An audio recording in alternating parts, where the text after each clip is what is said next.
today's video, we are going to discuss change management. Change is one of the few constants in business, and how you manage it determines whether you evolve or fade away. That's what we are going to unpack today. We'll explore how change works across the business lifecycle, why it often feels chaotic, and how to structure your approach with proven frameworks so you can lead with clarity and confidence. Let's begin with the corporate lifecycle. Every organization, no matter the industry, follows a similar path. Startup, you are small, agile, and building from the ground up. Growth, demand rises, operations scale, and opportunity abounds. Maturity, systems stabilize, growth slows, and efficiency becomes the focus. Decline, innovation stalls, relevance fades, and the market shifts. Insolvency, if nothing changes, the business fails. But the decline phase isn't inevitable, not if you catch the signs early on and act boldly. And that brings us to the concept of strategic drift. Strategic drift happens when your environment evolves, but your strategy doesn't. Let's break it down into 4 stages. Incremental change. You keep adjusting bit by bit to keep up with the market. Strategic drift. The gap between you and reality grows. Your tweaks no longer work.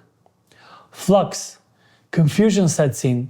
Priorities shift. Leadership is uncertain. Transformational change or death. You either make a big, bold shift or your business becomes obsolete.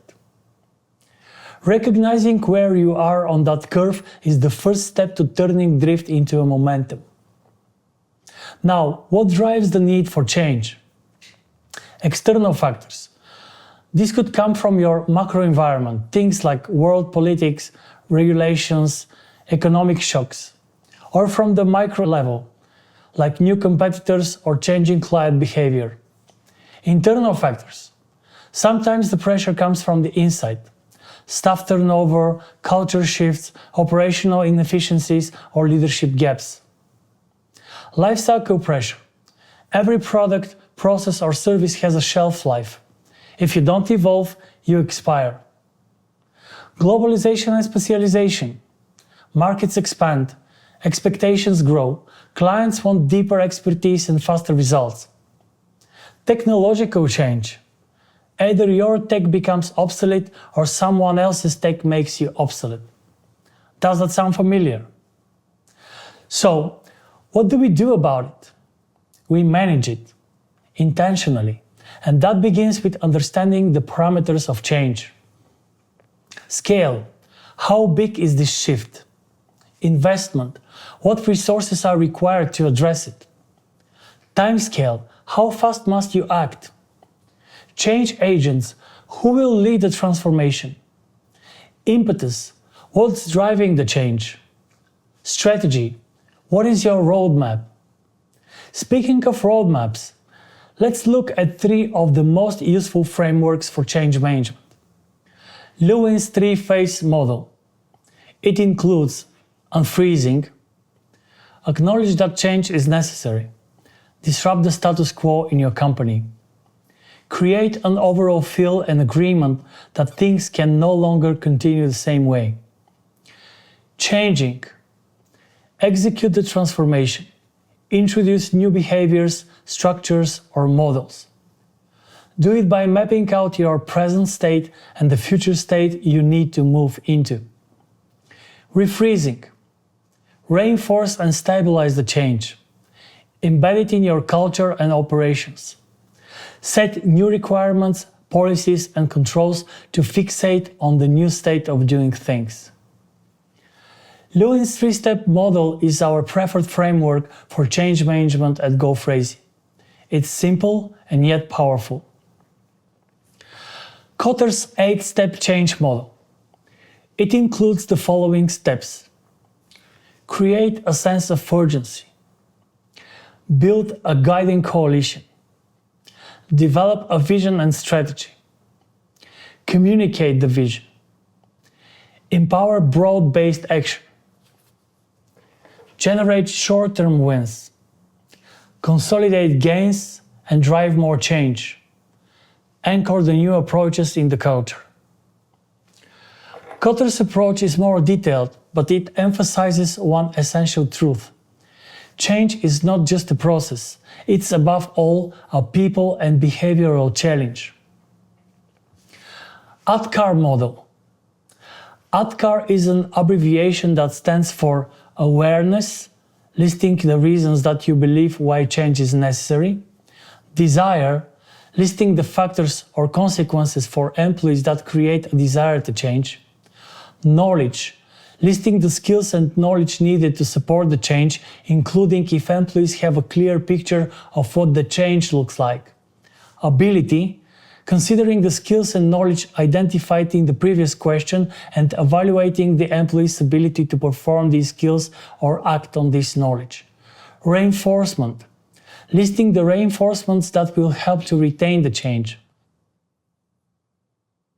Dig deeper into these frameworks for more details on how to execute them in your localization company for a more systematic, structured, and ultimately successful change management effort. Change requires participation. Change managers rely on employee motivation to participate in the change.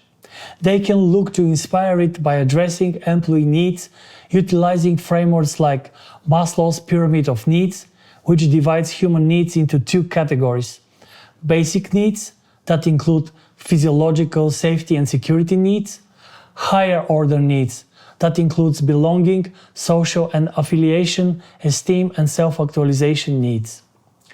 Herzberg's two-factor model, which looks at employee motivation based on two factors: hygiene factors, that include salary and working conditions, job security, quality of interpersonal relationships; motivator factors include achievement, recognition, growth, advancement, responsibility, interest. Alderfer ARG framework, which looks at three categories of needs for employee motivation: existence, relatedness, and growth. McClelland's three needs theory, which looks at employee motivation through their needs for affiliation, need for power, and need for achievement. Knowing the hierarchy of needs provides a great insight and base for crafting both individual and departmental incentives to employees to mitigate resistance to change and motivate participation. Employee response to change runs across a broad spectrum, ranging from commitment at one end to aggressive resistance on the other. Each of these reactions to change helps shape the behavior of individuals and ultimately the success of a change effort. These are the top 10 most frequently asked questions by employees about change. Why is change happening now? What is the risk of not changing? What is the rush? If I wait long enough, will the changes go away? What will the change mean to me? What are my choices? What are the benefits of supporting the change? What if I disagree with the change? What if management has tried before and failed? What if I am forced to do more for the same pay? These questions need to be answered in order to address employee concerns and resistance. On an individual level, resistance to change is due to force of habit, need for security, economic factors, fears of the unknown, and selective processing of information. On the departmental level, resistance to change is due to structural inertia, limited focus of change, threat to expertise, threat to existing allocations, group inertia, and threat to existing relationships. To minimize resistance to change, as a change manager, you should develop a separate strategy that includes cultural, communication, employee involvement, structuring, and assessment activities. Besides employee resistance, here are the other common barriers to change. A strategy that is vague, confusing, or poorly communicated. Change fatigue after too many shifts. Lack of clear goals or performance metrics. Inadequate systems or infrastructure. Weak involvement from key stakeholders. internal politics and power struggles, and most of all, lack of agility. So how do you improve your odds? Let's finish with some practical tips. Recognize the change. Don't ignore early signals. Identify resistant points and plan around them. Build a change leadership work group, not just one hero at the top.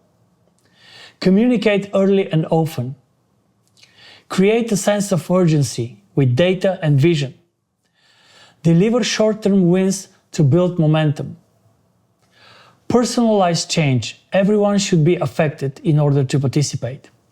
Institutionalize change so it sticks across the company. Change is never easy, but it doesn't have to be chaotic. With the right tools, clarity of vision and smart leadership, you can not only manage change, you can master it. I'm Nick Ivanov, and thanks for watching this series.